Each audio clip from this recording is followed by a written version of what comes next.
అక్కడ వెళ్ళి హీరోయిన్‌ని చూడగానే ఫ్లాట్ అయిపోతాడు. ఏంటి ఇంత అందంగా ఉంది అన్నట్లు చూస్తుంటాడు. ఇప్పుడు హీరోయిన్ కూడా "హే! ఏంటి రాను అన్నావు వచ్చేసావు" అన్నప్పుడు అది నా వర్క్ త్వరగా అయిపోయింది అందుకే అన్నప్పుడు, "ఓహ్! అవునా? సరే ఏంటి డ్రెస్ బాగుందా?" అని అడుగుతుంది. అప్పుడు హీరోయిన్ అలా పొట్టిగా డ్రెస్ వేసుకుంది కదా! సో, ఇప్పుడు ఇది ఏంటి నువ్వేనా సెలెక్ట్ చేసింది అని అడిగినప్పుడు, "అవును. నువ్వే కదా ఐడియా ఇచ్చింది. బానే కదా ఉంది" అన్నప్పుడు, "ఆ! ఆ! బానే ఉంది" అని చెప్పి మేనేజ్ చేస్తుంటాడు. ఇలా వీళ్ళిద్దరూ మాట్లాడుతూ ఉన్నప్పుడే అక్కడికి యాంగ్ వస్తాడు. ఇప్పుడు యాంగ్‌ని చూడగానే హీరోయిన్ సిగ్గుపడుతూ నిల్చుంటుంది. వాడు హీరోయిన్‌ని చూసి, "హే సాంగ్ చాలా బాగుంది ఈ డ్రెస్ నీకు" అని కాంప్లిమెంట్ అంతా ఇస్తుంటాడు. కానీ పక్కన నిల్చున్న హీరోకి టెన్షన్ అయిపోతుంది. ఫాస్ట్‌గా వెళ్ళి, "హే రారా లేట్ అయింది రా మనం వెళ్దామని" హీరోయిన్‌ని లోపలికి లాక్కుని వెళ్తుంటాడు. హీరోయిన్‌కి అయితే వీడెందుకు ఇలా వింతగా బిహేవ్ చేస్తున్నాడు అన్నట్లు అనిపిస్తుంది. కానీ హీరో అలా చేయడం అంతా చూసి యాంగ్ నవ్వుతుంటాడు. వీడికి హీరో సాంగ్‌ని లవ్ చేస్తున్నాడు అని అర్థమై నవ్వుతున్నాడా ఏమి అని తెలియడం లేదు. ఆ టైంలోనే ఇప్పుడు అక్కడికి మింట్ వస్తుంది. మింట్ కూడా హీరోయిన్ లానే షార్ట్‌గా డ్రెస్ వేసుకుంటుంది కదా! ఇప్పుడు యాంగ్ దగ్గర "హే! ఎలా ఉంది నా డ్రెస్" అని తిరిగి చూపిస్తుంటుంది.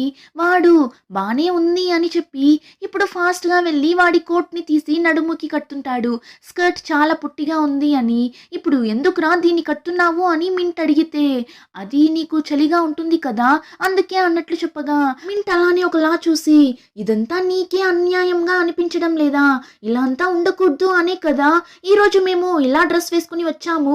నన్ను ఫ్రీగా వదులు" అని ఆ కోట్‌ని తీసి ఇచ్చేసి మింట్ లోపలికి వెళ్ళిపోతుంది. కానీ వీడికి చాలానే బాధగా ఉంటుంది. నా ఫీలింగ్స్‌ని కొంచెం కూడా అర్థం చేసుకోనంటుంది కదా అని. ఇంకా నెక్స్ట్ అందరూ డ్రాయింగ్ చేయడానికి రెడీగా ఉంటారు. వాళ్ళ టీమ్‌లోనే ఒక్కొక్కరుగా వెళ్ళి పోజ్ ఇస్తారు కదా! సో, ఫస్ట్ హీరోయిన్ వెళ్తుంది. కానీ కాళ్ళు స్లిప్ అయి కింద పడిపోతుందా!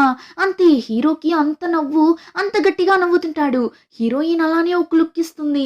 "ఎందుకురా ఇప్పుడు ఇలా నవ్వుతున్నావు" అని. కానీ హీరోయిన్ అయితే ఇంతకు ముందంతా అందరి ముందు వెళ్ళి నిలబడటానికి భయపడేది కదా! అలాంటిది ఈరోజు కింద పడినా కూడా మాస్‌గా పైకి లేచి నిలబడి సూపర్‌గా పోజ్ ఇస్తుంది. యాంగ్ హీరోయిన్ కాన్ఫిడెంట్‌ని చూసి హీరోయిన్‌కి థమ్స్ అప్ చూపిస్తుంటాడు. "సూపర్‌గా చేస్తున్నావు" అని. అంతే పక్కన కూర్చోన్న హీరో చూసేసి మండిపడి యాంగ్ వేళ్ళని అలానే కిందకు దించుతుంటాడు. "నన్ను టెన్షన్ చెయ్యకండ్రా" అన్నట్లు. ఇంకా ఒక్కొక్కరుగా పోజ్ ఇచ్చిన తరువాత చివరిగానే హీరో వెళ్ళి పోజ్ ఇస్తాడు. అలానే కళ్ళు కూడా ఆర్పకుండా హీరోయిన్ ని చూస్తుంటాడు. కానీ హీరో తనని అలా చూడటం హీరోయిన్ పెద్దగా గమనించదు. ఇంకా అందరూ డ్రా చేసి కంప్లీట్ చేసిన తరువాత వాళ్ళు ఎలా డ్రా చేశారు అని అందరికీ చూపిస్తుంటారు. కానీ హీరోయిన్ మాత్రం ఎవరి దగ్గర చూపించదు. యాంగ్ చూసేసి హీరోయిన్ ఎలా డ్రా చేసిందో చూద్దామని వెళ్ళి బుక్ ని తీసుకుంటున్నప్పుడు హీరో ఫాస్ట్ గా పరిగెత్తుకుంటూ వెళ్ళి ఆ బుక్ ని లాక్కునేస్తాడు. ఇప్పుడు హీరోయిన్ డ్రా చేసింది చూసి అంతలా నవ్వుతాడు. "ఏంటిది ఇలా డ్రా చేసి పెట్టిండావు? అస్సలు మంచిగానే డ్రా చేయలేదు" అన్నట్లు చెప్తుంటాడు. హీరోయిన్ కి అయితే ఒకలా అయిపోతుంది. కానీ యాంగ్ హీరోయిన్ డ్రా చేసింది చూసి పొగడకూడదు అని హీరో ఇలా అంతా చేసింటాడు. ఇప్పుడు మింట్ ఫాస్ట్ గా వెళ్ళి హీరోని పట్టుకొని అంతలా అరుస్తుంది. "ఎందుకురా ఎప్పుడు చూసినా ఆ అమ్మాయిని టీస్ చేస్తూనే ఉన్నావు, వెళ్ళి కూర్చోరా" అని హీరోని కొట్టి కూర్చోపెట్టి ఇప్పుడు హీరోయిన్ డ్రా చేసిన డ్రాయింగ్ ని చూస్తారు. "హే చాలా బాగా డ్రా చేసిండావు. నువ్వు ఫస్ట్ లో డ్రా చేసిన దానికి ఇప్పటికీ చాలానే ఇంప్రూవ్ అయిండావు తెలుసా" అని అందరూ చాలానే పాజిటివ్ గా చెప్తారు. హీరోయిన్ కి అదంతా విన్నప్పుడు చాలానే మోటివేటెడ్ గా ఉంటుంది. ఇప్పుడు హీరోని చూసి కానీ వీడు మాత్రం ఎందుకు అలా నవ్వాడు అన్నట్లు చూస్తుంటుంది. ఆ తర్వాత అందరూ "హే మనం ఒక కపుల్ ఫోటోని డ్రా చేస్తే బాగుంటుంది కదా, ఇక్కడ యాంగ్ ఇంకా సాంగ్ వీళ్ళిద్దరి కాస్ట్యూమ్ మ్యాచింగ్ గా ఉంది, సో మీరిద్దరూ కపుల్ గా వెళ్ళి నిలబడండి బాగుంటుంది" అని చెప్పడంతో యాంగ్ కూడా ఓకే అని రెడీగా వెళ్ళి నిల్చుంటాడు. అక్కడ ఉన్నది తన క్రష్ కదా, సో హీరోయిన్ కూడా ఖుషీగా వెళ్తుంటుంది పోజ్ ఇవ్వడానికి. కానీ హీరో ఎలా సైలెంట్ గా ఉండగలడు? వెంటనే "ఈ సాంగ్ ఒక నిమిషం ఆగు, అయినా నేను బానే కదా ఉన్నాను, నేను సాంగ్ ఇద్దరం కలిసి పోజ్ ఇస్తామని" యాంగ్ వేసుకున్న కోట్ ని తీసి హీరో వేసుకుంటాడు. యాంగ్ కూడా ఏమనుకోడు, నవ్వుతూ వెళ్ళి కూర్చుంటాడు. కానీ హీరోయిన్ కి అయితే హీరో చేసేదంతా చూస్తున్నప్పుడు మండిపోతుంటుంది. ఏంటి వీడు ఓవర్ గా చేస్తున్నాడు అని మండిపడుతూనే వెళ్ళి నిల్చుంటుంది. ఇద్దరిని చూసారంటే కపుల్ పోజ్ ఇవ్వకుండా దూరం దూరంగా ముఖం తిప్పుకొని నిల్చో ఉంటారు. హీరోయిన్ ఏమో వీడెందుకు ఇలా చేస్తున్నాడు అని హీరో మీద కోపంగా అటుపక్క తిరిగి నిల్చోంటే హీరో వచ్చి ఛా నేనెందుకు ఇంత ఓవర్ యాక్షన్ చేస్తున్నా అన్నట్లు అనిపించి వాడొక పక్క అలా నిల్చోంటాడు. ఇప్పుడు వాళ్ళిద్దరూ అలా నిల్చోండడం చూసేసి హే ఏంట్రా పోజ్ ఇవ్వమంటే అలా నిల్చోన్నారు అని మింట్ అరుస్తుంటుంది. ఇప్పుడు హీరోయిన్ క్యాజువల్ గానే తల పైకెత్తి యాంగ్ ని చూస్తుందా, అంతే వాడిని చూడగానే అందులోనూ వాడు అలానే స్మైలింగ్ ఫేస్ తో కూర్చోంటాడా, సో అలానే నవ్వుతూ వాడిని చూస్తూ నిల్చోంటుంది. హీరోయిన్ యాంగ్ ని అలా చూడటం హీరో చూసేసి ఫాస్ట్ గా వెళ్ళి హీరోయిన్ కళ్ళుని క్లోజ్ చేస్తుంటాడు. అంటే కళ్ళకి అడ్డంగా వాడి చెయ్యిని పెట్టాడు హీరోయిన్ యాంగ్ ని చూడనట్లు. ఇప్పుడు వాళ్ళిద్దరిని అలా చూసి హే ఈ పోజ్ కూడా బాగుందిరా, ఇలానే నిలబడండి అని అందరూ డ్రా చేయడం స్టార్ట్ చేస్తారు. కాసేపట్లోనే అందరూ డ్రా చేయడం కంప్లీట్ చేసేస్తారు. ఆల్మోస్ట్ అందరూ బాగానే డ్రా చేసింటారు. ఇక హీరోయిన్ అయితే హీరో మీద కోపంగా ఉంది కదా, సో కోపంగా బయట వెళ్ళిపోతుంది. వెనకాలే హీరో కూడా వెళ్ళి నువ్వు యాంగ్ తో కలిసి పోజ్ ఇవ్వలేకపోయావు అని కోపంగా ఉన్నావు కదా, కానీ అడిగితే నాకు యాంగ్ మీద ఎలాంటి ఫీలింగ్స్ లేదు అని అబద్ధం చెప్తున్నావు అన్నప్పుడు హీరోయిన్ ఎమోషనల్ అయిపోతుంది. అవును బాబు నీ దగ్గర అబద్ధమే చెప్పాను, ఏమిప్పుడు అయినా ఒక విషయం చెప్పు, నేనెందుకు యాంగ్ ని లవ్ చేయకూడదు అని నువ్వు అనుకుంటున్నావు, నేను చెప్పనా, మీ అక్క మింట్ ఇంకా యాంగ్ ఇద్దరు ఒకటవ్వాలి అని నువ్వు ఆశపడుతున్నావు, అందుకే కదా నువ్వు నన్ను ఇలా ఫాలో అవుతున్నావు, అందుకే కదా నేను యాంగ్ ని ఇష్టపడుతున్నా అని తెలిసి నా మీద ఆ రోజు నైట్ కోపగించుకున్నావు. నాకు తెలుసు మీ అక్క యాంగ్ ఇద్దరు బెస్ట్ పెయిర్ అని, అందుకే వాళ్ళ మధ్యలోకి నేను వెళ్ళకూడదు అని ఇలా దూరంగానే ఉన్నాను. ఖచ్చితంగా వాళ్ళని నేను డిస్టర్బ్ చేయను, కానీ నువ్వు ఈరోజు డ్రాయింగ్ క్లాస్కి రాను అని చెప్పావు, కానీ నేను ఎక్కడ యాంగ్ దగ్గర ప్రపోజ్ చేసేస్తానేమో అని భయపడి ఇలా వచ్చి నిల్చున్నావు కదా, దయచేసి నన్ను ఇలా మానిటర్ చేయకు. నేనే యాంగ్ దగ్గరకు వెళ్ళి ప్రపోజ్ చేసినా అతను నన్ను ఖచ్చితంగా రిజెక్ట్ చేసేస్తాడు. అలా ఉన్నప్పుడు నేనెలా అతని దగ్గర ప్రపోజ్ చేయగలను, కానీ ఇప్పుడు నీ దగ్గర నేను నిజం చెప్తున్నా విను, నాకు నిజంగానే యాంగ్ అంటే ఇష్టం, అందుకని నేను వెళ్ళి అతని దగ్గర ప్రపోజ్ అంతా చెయ్యను, నీకు అర్థమైందా అని హీరోయిన్ అక్కడి నుండి వెళ్ళిపోతుంది. కానీ ఆ మాట విన్న హీరోకి చాలానే బాధగా ఉంటుంది. ఇంకా హీరోయిన్ అయితే ఇంటికి వెళ్ళిన తరువాత కూడా డల్ గానే కూర్చోంటుంది. ఆ టైం డ్రాయింగ్ క్లబ్ లో హీరో హీరోయిన్ ఇద్దరు కపుల్ పోజ్ ఇచ్చినప్పుడు ఫోటో తీసింటారు. సో ఆ ఫోటోని ఇప్పుడు గ్రూప్ లో సెండ్ చేస్తారు. సూపర్ గా ఉంది ఈ ఫోటో అని హీరోయిన్ కూడా ఇప్పుడు ఆ ఫోటోని చూస్తూ కూర్చోంటుంది. కానీ ఆ టైం సడన్ గా హీరోయిన్ అమ్మ వచ్చేస్తారు. తక్కువ హీరోయిన్ కూడా ఫోన్ ని దూరం పెట్టేసి చదువుతున్నట్లు యాక్ట్ చేస్తుంటుంది. కానీ వాళ్ళ అమ్మ హీరోయిన్ ని అరుస్తుంటారు, ఎగ్జామ్ లో మంచి మార్క్స్ రాలేదు అని, నీ తమ్ముడిని చూడు ఎంత బాగా చదువుతున్నాడు అని, కానీ నువ్వు మాత్రం ఎందుకు ఇలా ఉన్నావో అని హీరోయిన్ ని తిట్టేసి వెళ్తుంటారు. ఇంకా ఆ టైంలోనే హీరోని చూపిస్తారు. వాడు సీరియస్ గా ఆలోచిస్తూ కూర్చోంటాడు.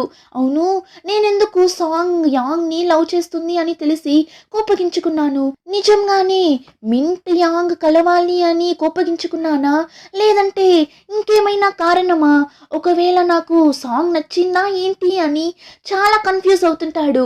యాక్చువల్లీ హీరో ఇంకా కన్ఫర్మ్ చేసుకోలేకపోతున్నాడు వాడికి సాంగ్ అంటే ఇష్టమా లేదా అన్నది, అందుకే ఇలా కూర్చొని ఆలోచిస్తుంటాడు. ఇంకా నెక్స్ట్ డే హీరో హీరోయిన్ కి మెసేజ్ చేస్తాడు, ఈరోజు ఈవినింగ్ 5:30కి ఈ ప్లేస్ లో ఆర్ట్ గ్యాలరీ జరగబోతుంది, అక్కడికి వచ్చేసి నువ్వు ఖచ్చితంగా రావాలి, నేను నీ కోసం వెయిట్ చేస్తుంటా అని మెసేజ్ చేయడంతో హీరోయిన్ కూడా ఈవినింగ్ ఆ ప్లేస్ కి వెళ్ళి వెయిట్ చేస్తుంటుంది. చూస్తే హీరో రాకుండా యాంగ్ వస్తాడు. ఇప్పుడు యాంగ్ హీరోయిన్ దగ్గర జున్ ఆర్ట్ గ్యాలరీకి వెళ్దామని పిలిచాడు. కానీ ఆ తరువాత సడన్ గా ఫోన్ చేసి హెల్త్ కాస్త బాగాలేదు, నా బదులు సాంగ్ వస్తుంది వెళ్ళు అని చెప్పాడు. అందుకే కదా నువ్వు వచ్చావు, ఉండు వాడికి కాల్ చేసి ఇస్తాను అని హీరోకి కాల్ చేసి హీరోయిన్ దగ్గర ఇస్తాడు, మాట్లాడు అని. హీరోయిన్ కూడా మాట్లాడుతుంది. అప్పుడు హీరో హీరోయిన్ దగ్గర నువ్వు అనుకుంటున్నట్లు మా అక్క ఇంకా యాంగ్ ఇద్దరు లవ్ అంతా చేసుకోవడం లేదు, వాళ్ళిద్దరూ చాలా ఇయర్స్ గా ఫ్రెండ్స్ గా ఉన్నారు, ఇప్పుడు వాళ్ళు ఫ్రెండ్స్ గానే ఉన్నారు, సో నీ మీద నేను కోప్పడినందుకు సారీ. అలానే నువ్వు యాంగ్ ని లవ్ చేసినా అందులో నాకేం ప్రాబ్లం లేదు. నీ ఫీలింగ్స్ ని నువ్వు ఇలా యాంగ్ దగ్గర చెప్పకుండా ఉండటానికి నేను ఒక కారణంగా ఉండటం నాకు ఇష్టం లేదు. దానివల్ల నువ్వు నీ ఫీలింగ్స్ ని యాంగ్ దగ్గర చెప్పు, అందుకే మీరిద్దరూ కలిసేలా చేశాను అని హీరో ఫోన్ పెట్టేస్తాడు. యాక్చువల్లీ హీరో ఆ ప్లేస్ లోనే కాస్త దూరంగా నిలబడి హీరోయిన్ ని చూస్తూనే ఇంతసేపు మాట్లాడింటాడు. ఇప్పుడు హీరోయిన్ యాంగ్ ఇద్దరు అలా కలిసి వెళ్ళడం చూస్తుంటే హీరోకి చాలానే బాధగా ఉంటుంది. అయినా కూడా వాడికి హీరోయిన్ మీద ఉన్నది లవ్వా కాదా అని తెలియడం లేదు. ఇంకా వీళ్ళిద్దరూ ఆర్ట్ గ్యాలరీ లోపలికి వెళ్ళి అంతా చుట్టి చూసేసి బయట వచ్చిన తరువాత హీరోయిన్ యాంగ్ దగ్గర మీ దగ్గర ఒక విషయం చెప్పాలి అంటుంది. ప్రపోజ్ చేయబోతుందా ఏమి అని తెలియడం లేదు. కానీ ఆ టైం కరెక్ట్ గా యాంగ్ కి మింట్ ఫ్రెండ్ ఒక అబ్బాయి కాల్ చేస్తాడు. మింట్ ఫుల్ గా తాగేసి నడవలేని సిచ్యువేషన్ లో పడి ఉంది. నువ్వు వచ్చి పిలుచుకొని వెళ్తావా అన్నట్లు కాల్ చేయగా యాంగ్ ఎలా వెళ్లకుండా ఉండగలడు. సో ఇప్పుడు హీరోయిన్ దగ్గర మనం ఇంకొక రోజు మళ్ళీ మీట్ అవుదాం, అప్పుడు నేను నీకు డిన్నర్ కొనిస్తాను, ఇప్పుడు కొంచెం నాకు వర్క్ ఉంది, నేను అర్జెంట్ గా వెళ్ళాలి అని చెప్పి అక్కడి నుండి వెళ్తుంటాడు. కానీ వెళ్లే ముందు వాడి కోట్ ని తీసి హీరోయిన్ కి ఇస్తుంటాడు.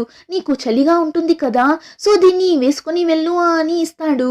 వీడు ఇలా తన మీద ఇంత కేరింగ్ గా ఉండటమే హీరోయిన్ కి వాడి మీద ఇంకా ఎక్కువ ఇష్టం కలిగేలా చేస్తుంది. నా మీద ఇంత కేరింగ్ గా ఉన్నాడు కదా, అయితే నా లవ్ ని యాక్సెప్ట్ చేస్తాడా, అయినా నన్ను ఎవరైనా నిజంగా లవ్ చేస్తారా, అలాంటి పర్సన్ అసలు ఉన్నాడా అని హీరోయిన్ ఆలోచిస్తూ వెళ్తుంటుంది. చూస్తే వెనకాలే హీరో కూడా వెళ్తుంటాడు. ఇంకో పక్క యాంగ్ వచ్చి ఫుల్ గా తాగి పడి ఉన్న మింట్ ని జాగ్రత్తగా వాడి వీపు మీద మోసుకొని వెళ్తుంటాడు. ఇంకా ఇక్కడ హీరోయిన్ కి ఎవరో వెనకాల వస్తున్నట్లు అనిపించి తిరిగి చూస్తుంది. ఇప్పుడు హీరో రావడం చూసి ఇలా నా వెనకాల వచ్చే బదులు నాతోనే నడిచి రావచ్చు అంటుంది. వాడు ఇప్పుడు హీరోయిన్ పక్కన వెళ్ళి నేను యాంగ్ దగ్గర నీకు డిన్నర్ అంతా కొనివ్వమని చెప్పి పంపించానే, కానీ ఎందుకు ఇలా త్వరగా వెళ్ళిపోయాడు అని అడిగినప్పుడు ఏంటి డిన్నర్ కొనివ్వమని చెప్పావా అని హీరోయిన్ నవ్వుతుంటుంది. ఇంకా హీరో దగ్గర నేను ఇలా యాంగ్తో టైం స్పెండ్ చేస్తాను అని అస్సలు అనుకోలేదు, అయినా నాలాంటి ఒక యావరేజ్ అయిన అమ్మాయి దగ్గర అంతా హ్యాండ్సమ్ అయిన యాంగ్ మాట్లాడటమే పెద్ద విషయం అన్నట్లు చెప్తుంది. అప్పుడు హీరో ఎవరు చెప్పారు నువ్వు ఒక యావరేజ్ అయినా అమ్మాయివి అని, నువ్వు నా కళ్ళకి చాలానే అందంగా కనిపిస్తున్నావు, అందులోనూ చెప్పలేనంత అందంగా అన్నట్లు చెప్పగా హీరోయిన్ షాక్ అయి చూస్తుంటుంది. కానీ ఆ టైం అటు పక్కగా హీరోయిన్ అమ్మ ఫోన్ మాట్లాడుతూ వస్తుంటారు. అంతే వాళ్ళమ్మ వాయిస్ ని వినగానే హీరో షర్ట్ ని పట్టుకొని అలానే లాక్కొని వెళ్ళి చెట్టు వెనకాల దాక్కుంటుంది. ఇక కాసేపట్లోనే హీరోయిన్ అమ్మ అక్కడి నుండి వెళ్ళిపోతారు. కానీ చూస్తే హీరోయిన్ హీరో మీదనే చేయి పెట్టుకొని కూర్చుంటుంది. అంతే హీరోకి హార్ట్ అంత ఫాస్ట్ గా కొట్టుకుంటుంది. కళ్ళు కూడా ఆర్పకుండా హీరోయిన్ ని చూస్తుంటాడు. వాడి హార్ట్ బీట్ హీరోయిన్ కి వినిపిస్తుందంటే చూడండి. సో హీరోయిన్ తక్కువని చెయ్యిని దూరం తీసేస్తుంది.